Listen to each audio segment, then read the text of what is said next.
All right, everybody, welcome back for another deep dive. Today we're going to be tackling two terms that you've probably heard before, robber barons and captains of industry. Yes. Now, these are really interesting because they both describe extremely wealthy and powerful people in American history, Absolutely. but with very different connotations. Yeah. And we're going to be trying to figure out the difference between them. Yeah. So before we get into all that, though, let's set the stage a little bit. Okay.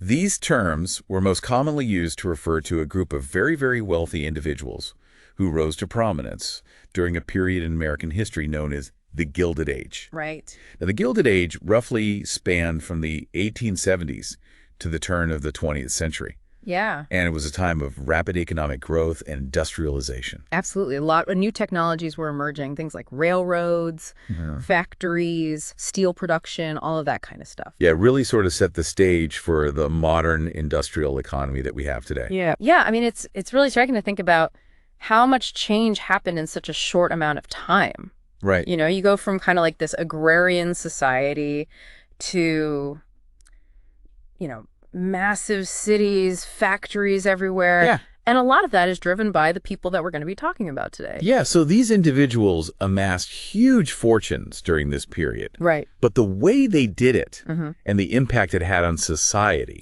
is where the debate between robber baron and captain of industry really lies. Exactly. So maybe we can start by talking about robber barons. Okay. I think most people have a pretty negative image in their mind when they hear that term. Yeah, for sure. It's not exactly a compliment. Right. So where does that term come from, and why was it used to describe these Gilded Age tycoons? Well, the term robber baron actually has its roots in medieval Europe. Oh, wow. It referred to these feudal lords who basically got rich by exploiting people and controlling trade routes. So like charging tolls and stuff like that. Exactly. Yeah. Yeah, they would use their power to basically take what they wanted. Right. Often through force. Got it. And so during the Gilded Age, critics of these big industrialists started using this term robber baron to draw a parallel. Okay, so they're saying these guys are basically modern-day feudal lords. Right. They're saying these guys are exploiting workers. They're manipulating the government. Right. They're crushing their competition, all to get ahead and amass these huge fortunes. So what were some of the tactics that these so-called robber barons would use to kind of achieve their aims? Well, one of the biggest ones was creating monopolies. Oh, yeah. We hear about those all the time. Right. So essentially, they would try to eliminate all competition in their industry. Okay. So they could control prices and production. So instead of having like a bunch of different companies competing, Right. you would have like one company that controls the whole thing. Exactly. Yeah. Yeah. And that gave them a lot of power, obviously. Yeah. I mean, that makes sense from a business perspective, but that doesn't sound very good for consumers. No, not really. I mean, if you think about it, if there's only one company selling a product, they can charge whatever they want. They could do whatever they want. There's no incentive to keep prices low or quality high. Interesting. Another tactic they would use was price fixing. Oh, So they would get together with their competitors and agree to all charge the same high prices. And so it's like it creates the illusion of competition. Yeah, exactly. But actually, they're all working together. Yeah, they're all just kind of lining their own pockets. Wow, that's sneaky. Yeah, and then, of course, there was the issue of labor practices. Right, because you got all these new factories popping up. Yeah. You need people to work in them. Absolutely. And so many of these robber barons, they paid their workers very low wages. Oh. They made them work long hours in dangerous conditions. Right, and they were really opposed to things like labor unions and stuff like that. Oh, yeah. They saw unions as a threat to their power and their profits. So it sounds like these robber barons were really all about maximizing their own wealth. Yeah, I mean, that was definitely a driving factor. And they weren't too concerned about, like, the ethical implications of how they did it. Right. They were willing to do whatever it took to get ahead, even if it meant exploiting people or breaking the law. So not the nicest guys in the world. Not necessarily. Okay, so then on the flip side of that coin, you have these captains of industry. Right.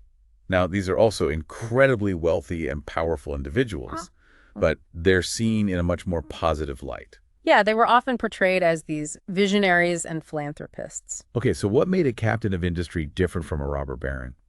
Well, for one thing, captains of industry were seen as leaders who helped build the American economy. Ugh. They created jobs, they invested in new technologies, they spurred innovation. So they were still looking to make a profit, Oh, absolutely. but they were doing it in a way that also benefited society. Right. The idea was that their success was tied to the success of the country as a whole. That's interesting. And many captains of industry were also known for their philanthropy. Okay, so they were giving back to their communities. Exactly. Yeah, they would donate money to build libraries, Wow. schools, hospitals, things like that. And they were really kind of seen as these pillars of society. Yeah, they were often held up as examples of the American dream, you know? Rags to riches. Right. Anyone could achieve success through hard work and determination. So I'm guessing some of the same figures that we were just talking about as robber barons Yeah, are also sometimes considered captains of industry. absolutely. It's really not so black and white. Right. You know, someone like Andrew Carnegie, for example. Okay, the steel guy. Right. He was known for his ruthless business practices, Uh-huh. but he also gave away millions of dollars to charity. So he was kind of both. Yeah, he was a Right. complex figure, and that's true of a lot of these Gilded Age titans. So how do we make sense of that? I mean, how do we reconcile these two seemingly contradictory labels? Yeah, because it sounds like there's a lot of overlap between these categories. There is, and I think it really depends on your perspective. Okay. Some people argue that the ends justify the means. Okay. So even if these guys used questionable tactics to get ahead, They still ultimately did a lot of good for the country. right, they created jobs, they built industries, they contributed to society. So maybe they were just playing the game the way it had to be played. Right, maybe they were just products of their time. Okay, I could see that. But then other people argue that you can't separate the wealth from the way it was acquired. So if you built your fortune on the backs of exploited workers, Yeah. does it really matter how much money you donate to charity? Right. Some people say that that's just trying to buy good PR Interesting. and that it doesn't erase the harm that was done. I see. So it's a really kind of nuanced debate. It is, and there's no easy answer. So if we're trying to explain this to our 8th grade historians out there, Yeah. what's kind of the main takeaway here? Well, I think the most important thing is to understand that history is complicated. Yeah. These weren't just good guys or bad guys. Wow.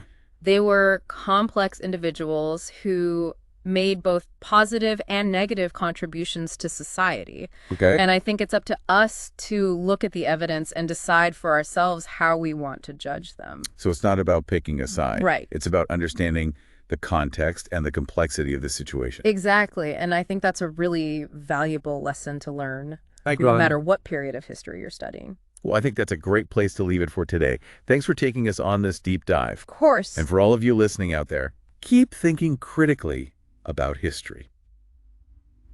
And remember, the story is never as simple as it seems. We'll see you next time.